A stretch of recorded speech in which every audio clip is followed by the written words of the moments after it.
Hi friends, good morning. You are watching my YouTube channel Asia English classes. Friends, आज हम एक tense और पढ़ने जा रहे हैं। इससे पहले आपने प्रेजेंट इंडेफिनिट पढ़ा। उसमें आपने देखा कि सेंटेंस पर बहुत ज़्यादा डिपेंड करता है। सेंटेंस अफर्मेटिव है, नेगेटिव है, इंटरोगेटिव है।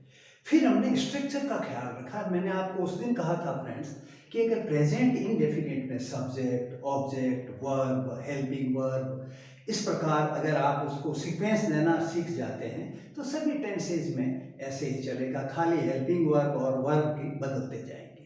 और प्रेजेंट इंडेफिनिट का पैसिव, मेरे पिछले वीडियो में जब आपने देखा तो आपने ये भी देखा कि पैसिव क्यों बनाया जाता है, उसकी नीड क्या है और पैसिव बनाते समय किन किन बातों का ख्याल रखा जाता है। आज हम आगे प्रेजेंट कॉन्टिन्यूस या प्रेजेंट प्रोग्रेसिव वो कहलाता है जिसमें एक कार्य प्रगति पर होता है, प्रोग्रेस पे होता है, यह लगातार जारी होता है, इनकम्प्लीटेड होता है, जो जारी है, अभी पूरा नहीं हुआ है। ऐसे भाव जब भी व्यक्त किए जाते हैं तो प्रेजेंट कंटिन्यूस कहलाता है। आइए आपसे मैं जरा बातें करूं। Present continuous work in progress. आप देखें फ्रेंड्स कि इसके अंदर सबसे इंपॉर्टेंट चीज अफर्मेटिव, नेगेटिव, इंटरोगेटिव। पहले हिंदी ठीक से देखिए, क्योंकि हमारे जहन में जब हिंदी आती है तो तुरंत पहचान लेते हैं ये वाक्य इस समय में इस प्रकार की क्रिया की या जो भी घटना घटित हो रही है उसकी ये नेचर है। तो जब कोई भी कार्य डेवलपिंग नेचर का होता है तो देखो रहा है, रही है, वाक्य के अंत में आ रहे हैं, ये तो छोटे बच्चों को कहते हैं। जो इन प्रोग्रेस कोई भी कार्य है वो आप प्रेजेंट कंटिन्यूस में ही कहेंगे। तो आप देखें कि यहां पर इसमें सुमन खाना पका रही है, यहां पर अफर्मेटिव सेंटेंस है। और जब आप इंग्लिश लिखेंगे वही प्रेजेंट इंडेफिनिट वाली, यानी पकाने वाली कौन है? सुमन, आपके सब्जेक्ट है। अब 2 नंबर पे हेल्पिंग वर्ब। हेल्पिंग वर्ब मतलब जो भी घटना कब और कैसे घटी उसकी पहचान, आइडेंटिफिकेशन। प्रेजेंट कंटिन्यूस में जिस प्रकार प्रेजेंट इंडेफिनिट में डज फॉर सिंगुलर और डू फॉर प्लूरल था, आपको याद है? प्रेजेंट कंटिन्यूस में is for singular, are for plural और एम फॉर आई, ये हेल्पिंग वर्ब होंगे। ठीक है, सिंगुलर सब्जेक्ट है तो इज आएगा, प्लूरल है तो आर आएगा, अगर आई है तो उसका एम आएगा। आइए देखते हैं। और पका रही है, ऑब्जेक्ट अपन ने पढ़े थे, डायरेक्ट और इनडायरेक्ट ऑब्जेक्ट, मेरे एक वीडियो में आपने। पका रही है क्या? खाना। हमने तुरंत पार्ट ऑफ स्पीच को सीक्वेंस दिया है friends. Subject, helping verb, first form of the verb with ING, उस पे आईएनजी लगती है हमेशा एक्टिव के अंदर, फिर उसका ऑब्जेक्ट। अब अपन सेलेक्ट करें, पका रही है कौन? सुमन। सुमन हमारा सब्जेक्ट है, हमने तुरंत सुमन लिख दिया। सुमन चूंकि सिंगुलर है, 2 नंबर पे क्या मांग कर रही है स्ट्रक्चर? इज, हमने इज लगा दिया। उसके बाद first form of the verb तो कुक होता ही है, हमने आईएनजी लगा के कुकिंग कर दिया। क्या पका रही है? खाना, हमने फूड कर दिया। आप समझे इस बात को? सुमन इज कुकिंग फूड। अब जब भी कोई वाक्य प्रोग्रेस में हो, डेवलपमेंट में हो, विकास में, प्रगति पे चल रहे हो, तब आप इमीडिएटली सोचेंगे इसमें इजारम तो हेल्पिंग वर्ब आएंगे और फर्स्ट फॉर्म द वर्ब के पीछे आईएनजी लगेगी। लेकिन अफर्मेटिव है तो उसकी सीक्वेंस देखिएगा, subject, helping verb, first form of the verb with ING plus object. Clear हो गई? गुड। अफर्मेटिव के बाद नेगेटिव में आते हैं। नेगेटिव में देखिए, वे ऑफिस साफ नहीं कर रहे हैं, नकारात्मक भाव है। प्रेजेंट इंडेफिनिट का अगर आपको नेगेटिव की स्ट्रक्चर याद है, सेम टू सेम, बस नूडल्स की जगह इजारम आ जाएंगे, फर्स्ट फॉर्म की जगह आईएनजी आ जाएगी, सीक्वेंस सेम रहेगी। देखिए, subject, helping verb, not, first form of the verb with ING and object. देख रहे हैं आप? और फिर देखें आप, दे क्यों साफ नहीं कर रहे हैं? कौन नहीं कर रहे हैं? प्रोनाउन, प्लूरल प्रोनाउन, वे, बहुत सारे, दे तो बहुत हैं तो उनके हेल्पिंग वर्ब प्लूरल के लिए आर आता है। आर नॉट क्लीनिंग, क्या क्या साफ नहीं कर रहे हैं? कौन प्रभावित होता है साफ करने से या नहीं करने से? Obvious, object. They are not cleaning the office. देखिएगा, इंटेरोगेटिव मैंने पहले ही प्रेजेंट इंडेफिनिट में पूरी तरीके से आपसे डिस्कस कर लिया था। दो प्रकार के होते हैं, एक वो क्वेश्चन जिनका आंसर यस या नो में होता है, वो हमेशा हिंदी में क्या से शुरू होता है। क्या तुम पिताजी को आज पैसे भेज रहे हो? उत्तर तो यस या नो में आएगा। लेकिन जब भी सेंटेंस इंग्लिश में हिंदी में क्या से शुरू होता है, इंग्लिश के अंदर टेंसेस अगर है तो उसका हेल्पिंग वर्ब एक नंबर पे आ जाएगा। सीक्वेंस देखिए, प्रेजेंट इंडेफिनिट बार बार मन में दोहराइए ताकि आपको कॉन्फिडेंस बढ़े कि जितने भी टेंसेज आगे पढ़ेंगे, सीक्वेंस सेंटेंस का पैटर्न में sequence of part of speech जो है वो यही रहेगी, बिल्कुल ऐसे ही रहेगी। देखिए, helping verb, subject, first form of the verb with ING plus object. हो गया। भेज रहे हैं, कौन भेज रहे हैं? तो ये हमारा सब्जेक्ट है। क्या भेज रहे हैं? पैसे। Direct object, non living. याद कीजिए, डायरेक्ट इनडायरेक्ट ऑब्जेक्ट का जो वीडियो है उसको देखा होगा आपने। फिर देखिए, किसे भेज रहे हैं? पिताजी को। इनडायरेक्ट ऑब्जेक्ट यानी पैसे डायरेक्ट ऑब्जेक्ट, नॉन लिविंग, पिताजी इनडायरेक्ट ऑब्जेक्ट, लिविंग। अब यहां पर देखिए, सब्जेक्ट अगर हमारा यू है तो यू हमेशा प्लूरल काउंट होता है, तो उसका हेल्पिंग वर्ब क्या हो जाएगा? Are you sending, direct object, money, preposition बीच में आ रहा है, to father today. Are you sending money to father today? ये आपका इंटरोगेटिव सेंटेंस हो गया। अगर आपको याद है डायरेक्ट इनडायरेक्ट, आप चाहें तो ऐसा भी लिख सकते हैं, फादर को पहले, लेकिन बाद में टू का प्रयोग नहीं आएगा। Are you sending father money today? Indirect object बस डायरेक्ट ऑब्जेक्ट, क्वेश्चन मार्क। ठीक है। अब फिर एक ऐसा क्वेश्चन है जिसमें या तो प्रोनाउन है, वो क्वेश्चन बनाने के लिए आते हैं, हु, होम, हुज, ऐसा, या फिर एडवर्ब आते हैं, व्हाई, व्हेन, व्हाट, हाउ। तो यहां देखिए, मजदूर सड़क की मरम्मत कैसे नहीं कर रहे हैं। देखिए क्वेश्चन कहां पर आया है।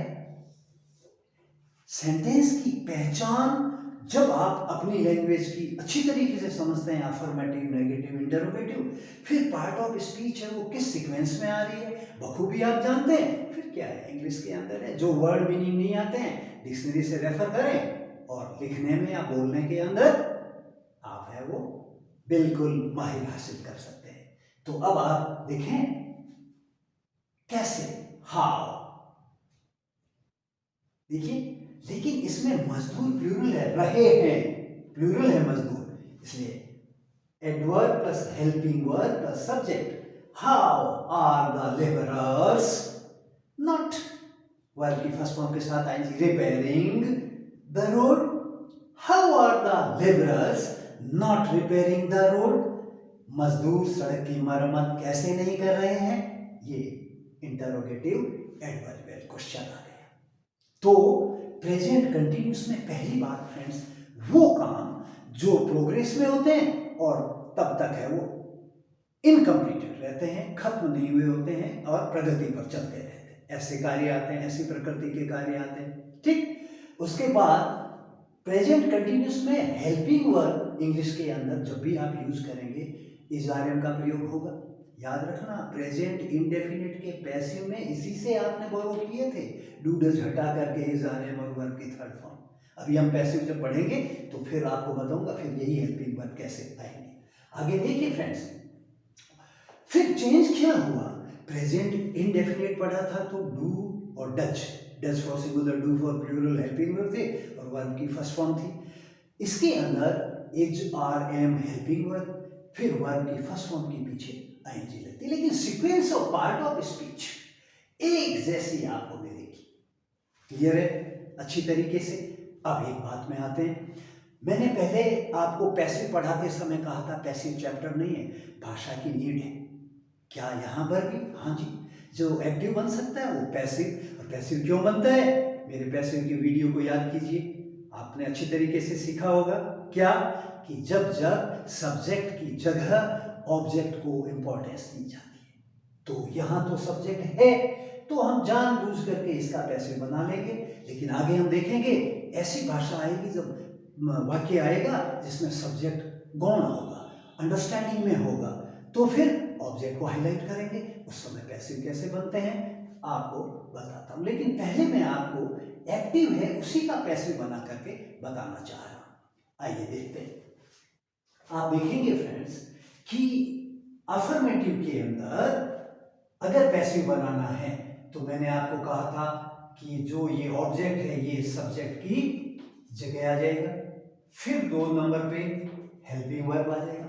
अब यहां ध्यान रखिएगा BEING बीइंग का प्रयोग करना अनिवार्य है। बीइंग का प्रयोग, फिर वर्ब की पैसिव में हमेशा थर्ड फॉर्म, फिर अगर सब्जेक्ट है तो बाई प्लस सब्जेक्ट। अब देखिए फ्रेंड्स, फूड है, मैं यहां लिख दूं फूड, उसके बाद इज BEING बीइंग, कुक की third form cooked by Suman.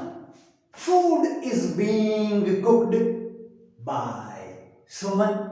तो आपको पता चला कि ठीक है, 3 ही नियम होते हैं, सब्जेक्ट और ऑब्जेक्ट को एक दूसरे की जगह, और हेल्पिंग वर्ब दोनों में एक्टिव और पैसिव में इजारे रहते हैं, लेकिन पैसिव में बीइंग के बाद थर्ड फॉर्म आती है।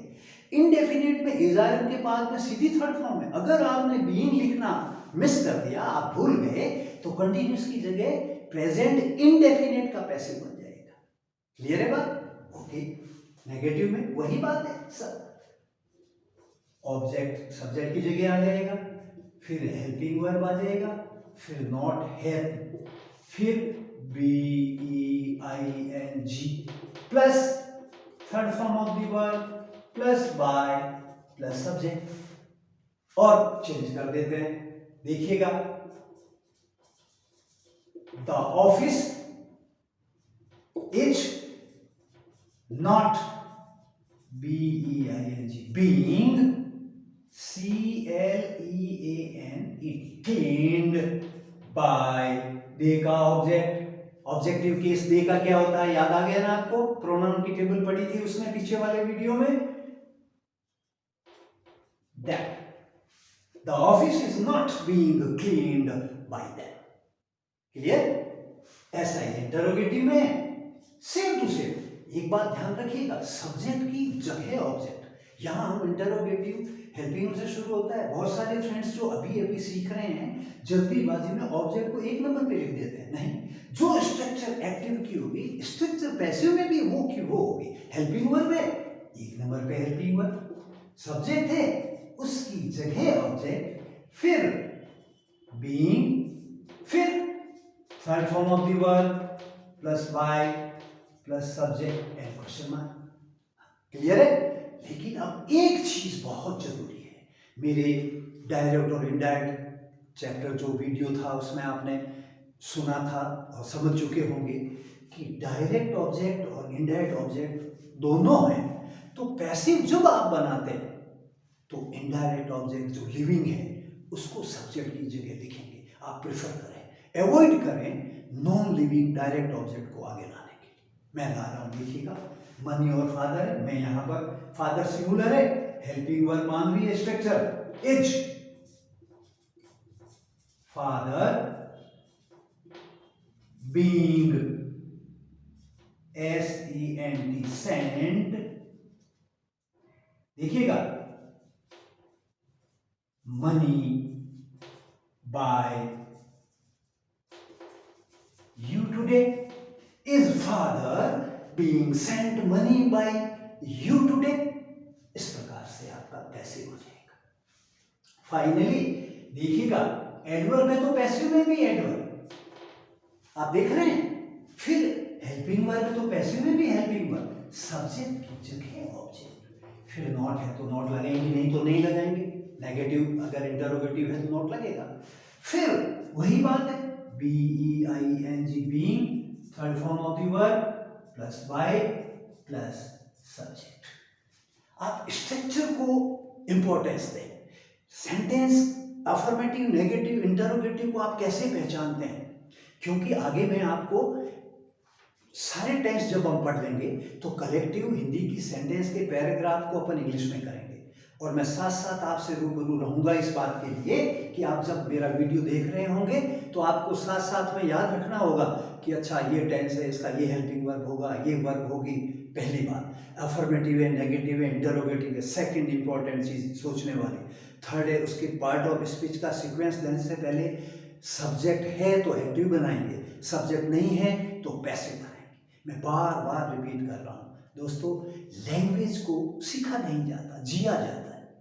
और जीना तभी होता है जब हमारी प्रैक्टिस में, हमारे लाइफ के 24 आवर्स जो डेली का रूटीन होता है उसमें कितनी बार उसका सामना होता है, कैसे हम समझते हैं, तब हमारी नई सीखने वाली जो लैंग्वेज है वो प्रोग्रेस में होती है, डेवलप होती है। मुझे आशा है कि आप मेरे साथ साथ होंगे। अभी चलिए अब मैं इस लेक्चर में how are the labourers not repairing the road, लेकिन मैंने पैसिव में हाउ की जगह हाउ आ जाएगा। अब रोड सिंगुलर है तो उसका हेल्पिंग वर्ब इज होगा, फिर ऑब्जेक्ट द रोड, नॉट की जगह not, being third form, repaired by the laborers,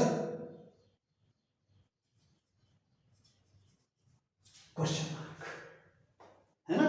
How is the road not being repaired by the laborers? तो पता चला कि सेंटेंस में पैसिव हमने पढ़ा। अब आप देखेंगे जो मेन चीज है वो छोटे बच्चों के लिए रहा है, रही है, रहे हैं, प्रेजेंट कंटिन्यूस। आपको पता है वर्क इन प्रोग्रेस जब भी है, इनकम्प्लीटेड है, कंप्लीट नहीं हुआ है, वो पूरा प्रेजेंट कंटिन्यूस है। और फिर साथ में सब्जेक्ट, अफर्मेटिव के अंदर subject, helping verb, first form of the verb with ING plus subject. Passive होगा तो object, helping verb, being plus third form of the verb plus by plus subject. इस प्रकार से आप देखें। अगर आप कहीं भी जो समझ में नहीं आता है, वीडियो को फिर रिवाइंड करें, फिर से स्टार्ट करें और ठीक से देखें। अब मैं दो सेंटेंस के माध्यम से आपको बताऊंगा। क्या सेंटेंस में सब्जेक्ट है तो आप पहचान जाएंगे, अटेंड कैसे करेंगे, सब्जेक्ट नहीं है तो क्या आप पहचान जाएंगे और फिर उसको अटेंड कैसे करेंगे। आइए एक प्रैक्टिस करते हैं।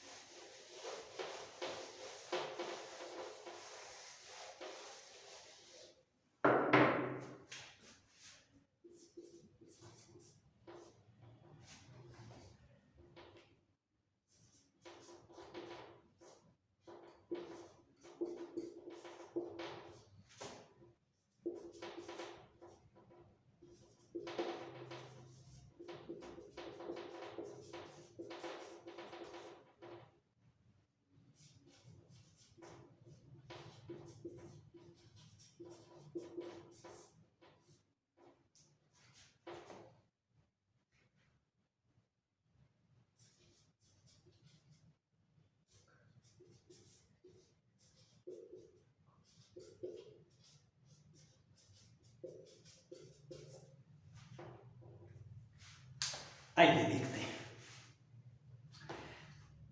पहले वाला मैंने सेंटेंस दिया है, उसको ध्यान से देखिएगा कि हम जब हिंदी के किसी भी भाव को जब अटेंड करते हैं तो पहले घटना कब और कैसे घटी, टेंस कौन सा है, फिर सेंटेंस अफर्मेटिव है, नेगेटिव है, इंटरोगेटिव है, और उसके बाद सेंटेंस में सब्जेक्ट है तो एक्टिव की स्ट्रक्चर आएगी, सब्जेक्ट नहीं है तो पैसिव की आएगी।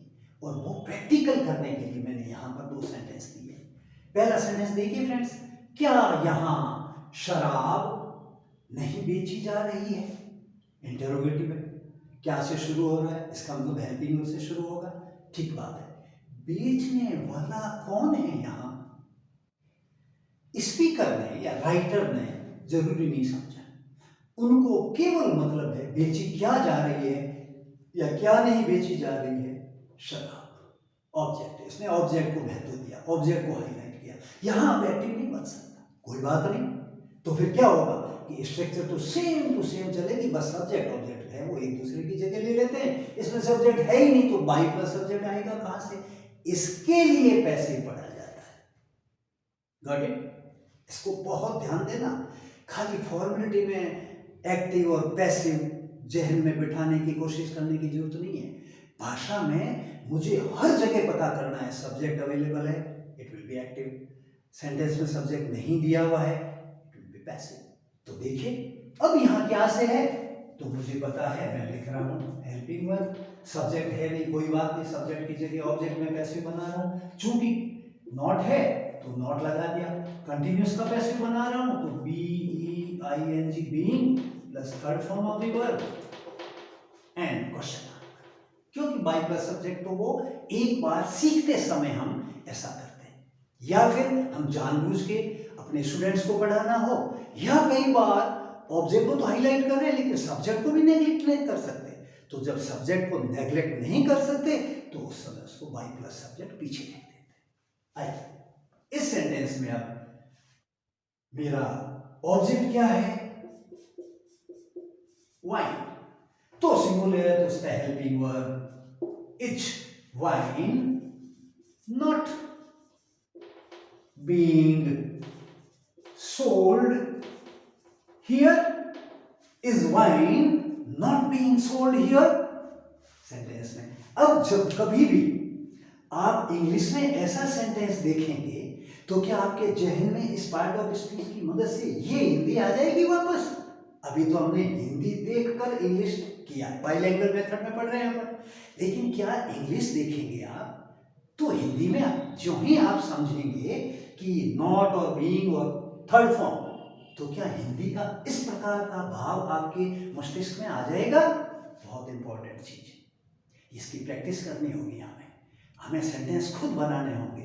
इंग्लिश में जो ही सेंटेंस हो उसकी स्ट्रक्चर की एक एक वर्ड की जो परफॉर्मेंस क्या है वो देखें, फिर तुरंत समझें टेंस कौन सा है, सेंटेंस कौन सा है, उसके हिंदी की वर्ब की नेचर में क्या क्या होता है। जैसे इसमें बेचने के पीछे रहा है, रही है, प्रेजेंट इंडेफिनिट वर्ब के साथ में ता है, ती है, ते है। ऐसे आपने बरसों पढ़े होंगे, अगर नहीं पढ़े हैं तो मेरे डिस्कशन में आप बहुत गौर से सुनिएगा, हम अपने आप इसको क्लियर कर लेंगे। अगला सेंटेंस सुनिए, क्या अधिकारी कर्मचारी को डांट रहा है? सेम इंटरोगेटिव सेंटेंस है, आप देखिएगा स्ट्रक्चर सेम टू सेम है। डांटने वाला कौन है ऐसा हर बार, लेकिन आप सोच रहे होंगे कि जब हम बोलेंगे या लिखते समय हर बार इतनी मैथमेटिक्स करनी पड़ेगी क्या? नहीं, जब आप बहुत ज्यादा इस चीज की एक्सरसाइज करेंगे तो आपके ब्रेन के अंदर ये चीज इतनी फास्ट है वो रिवील होगी कि आपको इतने क्वेश्चन करने की जरूरत ही नहीं पड़ेगी। आप श्योर। अब देखिएगा यहां पर क्या स्ट्रक्चर सेम है, मैं ध्यान लिख रहा हूं। एक नंबर पे हेल्पिंग वर्ब, सब्जेक्ट वर्ब की फर्स्ट फॉर्म के साथ ING plus object and question mark. अब यहां पर है अधिकारी, द ऑफिसर, तो मुझे पता है उसका हेल्पिंग वर्ब इज होगा, इज द ऑफिसर